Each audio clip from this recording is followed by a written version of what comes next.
Всем привет! Сегодня в ремонте Asus TUF Gaming F17. История данного аппарата простая и печальная. Он был залит, побывал в сервисе и после попал ко мне. Давайте быстренько разберем его и посмотрим на масштабы бедствия.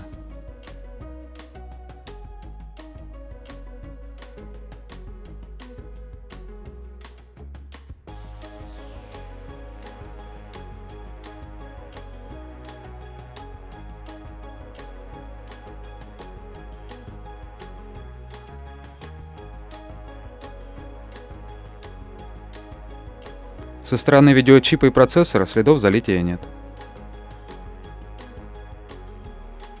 А вот с обратной стороны платы есть как следы залития, так и отметки от предыдущего сервиса.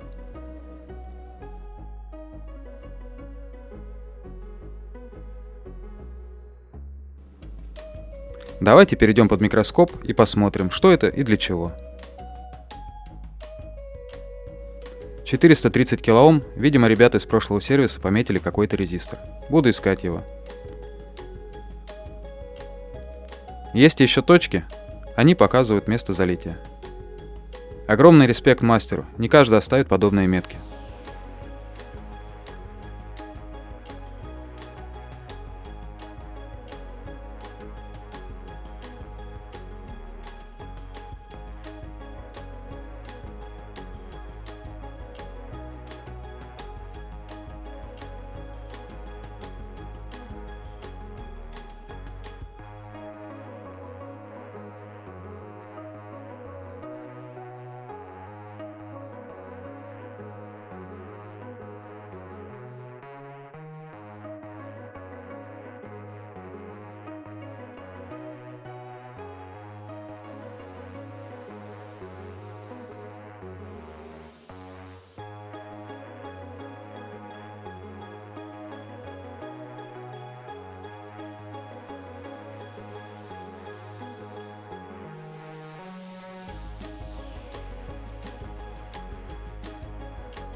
Резистор по прыве.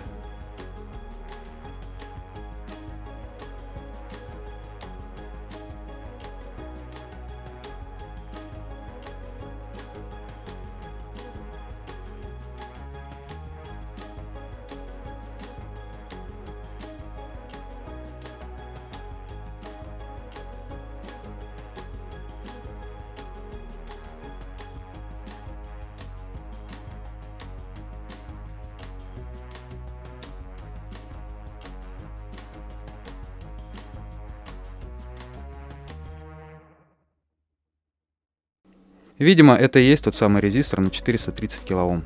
Ребята просто не нашли подходящий по типу размеру. Шим-контроллер и обвязка под замену.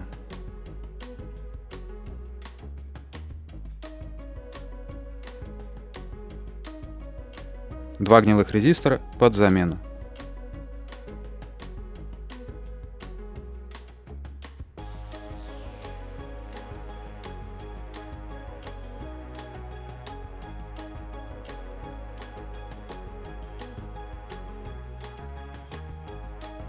Рядом с еще одним контроллером куча подгнившей мелочевки, которую нужно заменить. Сам контроллер я отпаяю и посмотрю, попала ли вода под него.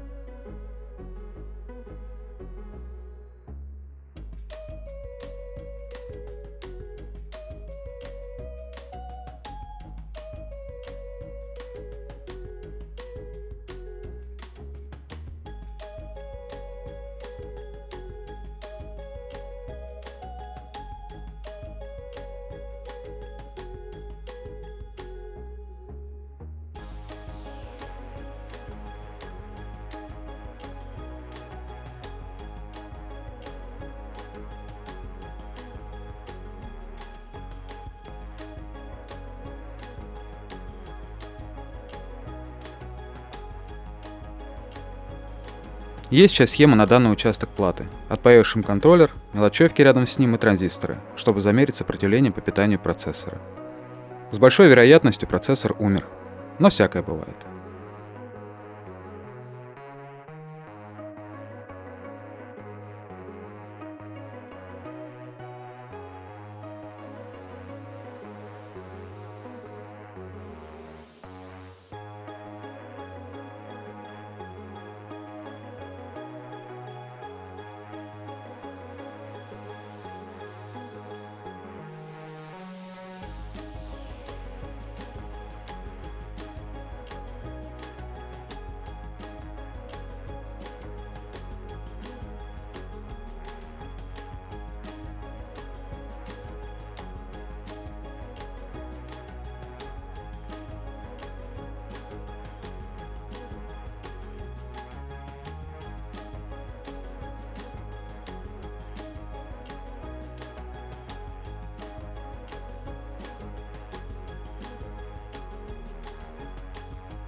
Тут у меня закончилась память, но думаю и так понятно, что транзисторы отпаялись без проблем.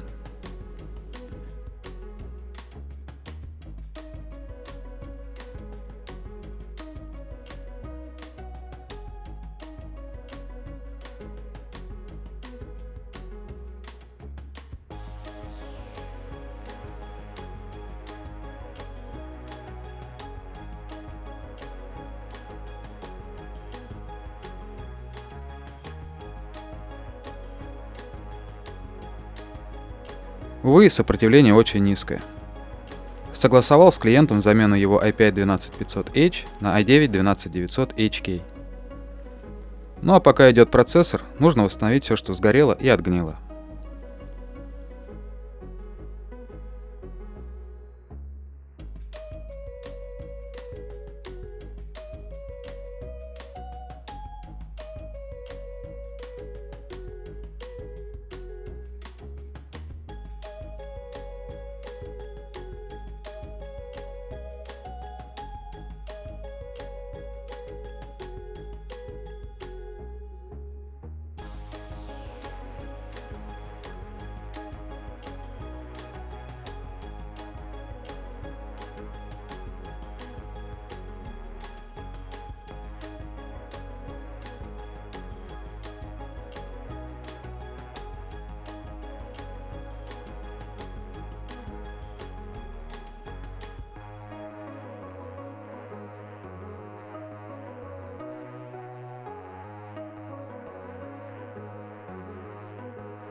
Пришло время снимать процессор. Выбираю компаунд и на паяльную станцию.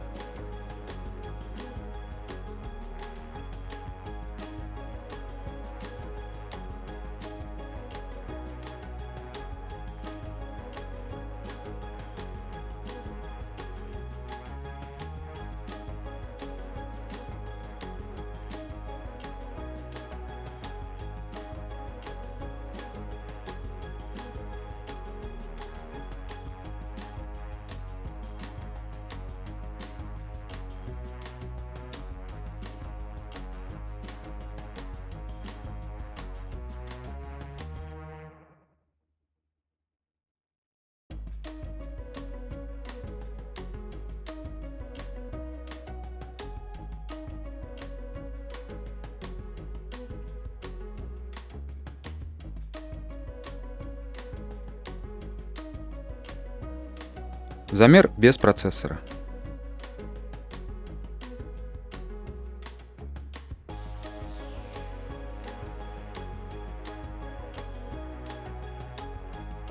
Маловато будет. Мало, но больше ничего критичного я на плате не нашел. Итак, новый процессор прибыл. Нужно его отрыболить, чтобы припаять на меньшей температуре.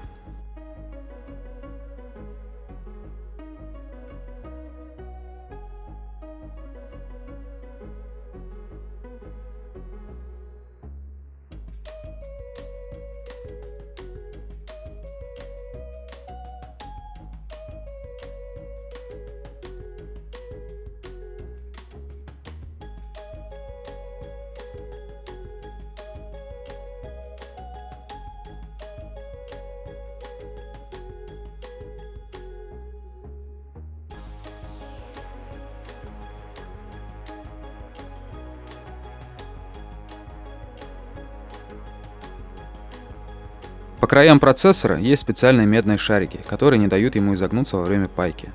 Их я буду обходить, так как заменить их нечем.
Вот такой результат получился. Шарики по краям на месте, осталось накатить свинцово-содержащее, снять старый припой с платы и припаять сам процессор.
Вы наверняка не заметили, как сел процессор. Повторю этот момент с ускорением в 10 раз. Думаю, теперь видно. Тестером проверяю, нет ли обрыва от слота оперативной памяти до процессора. Все хорошо.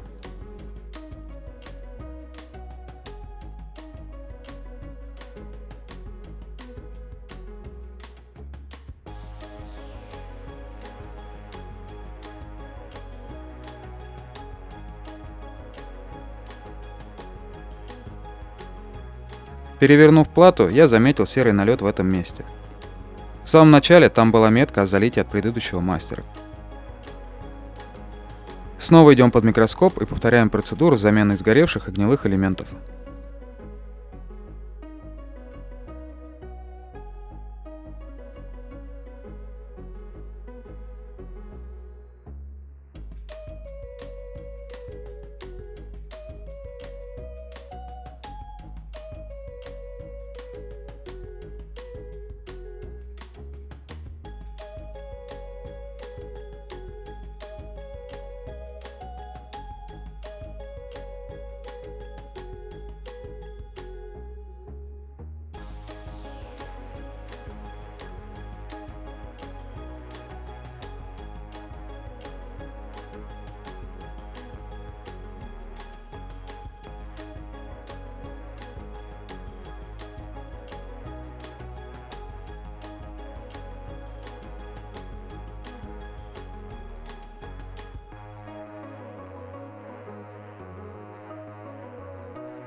Низкооумный резистор шел до шим-контроллера с обратной стороны. Дабы не рисковать, заменю его и транзистор.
Итак, время первого запуска.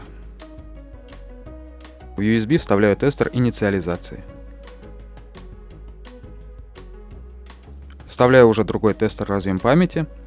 Это тестер напряжений и посткодов.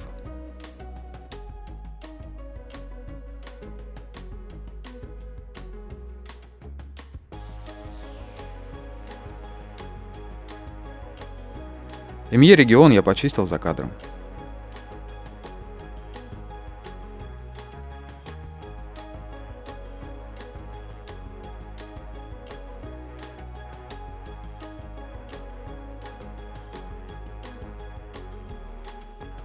Итак, Я сказала, стартуем! я не накинул радиаторы, дабы тактильно проверить, будет ли греться процессор. И да, все напряжения поднялись, процессор начал греться. Насколько он разогрелся, можно понять по тени на столе. Накидываю радиатор и жду, когда USB-тестер запищит.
И...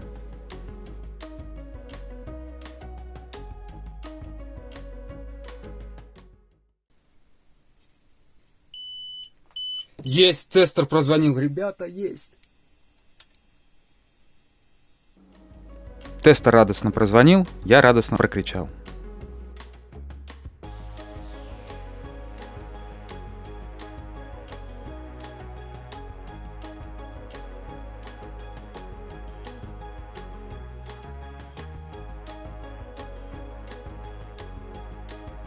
Подкидываю матрицу, чтобы узнать, дает ли плата изображение.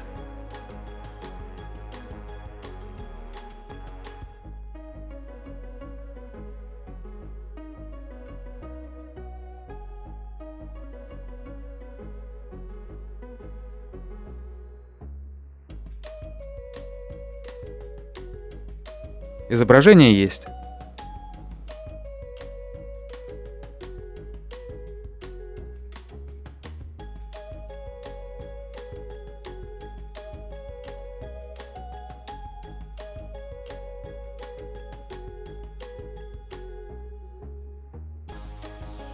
Так как ноутбук был залит, проверяю клавиатуру тестером клавиатур.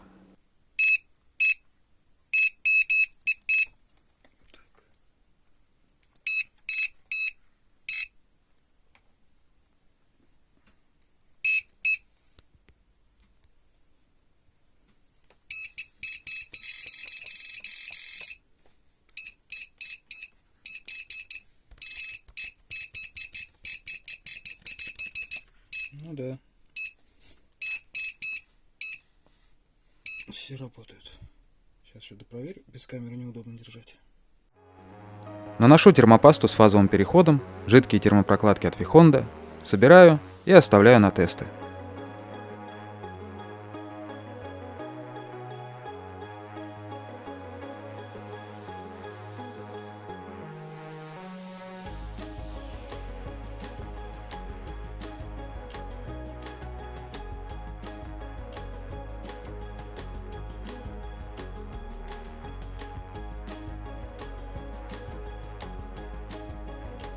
Тесты были успешно пройдены, хозяин доволен, а я доволен таким опытом. Жаль, что тут нет расследования и долгого поиска неисправностей, как у других блогеров. Я думаю, все еще будет. Спасибо всем за просмотр. Пока.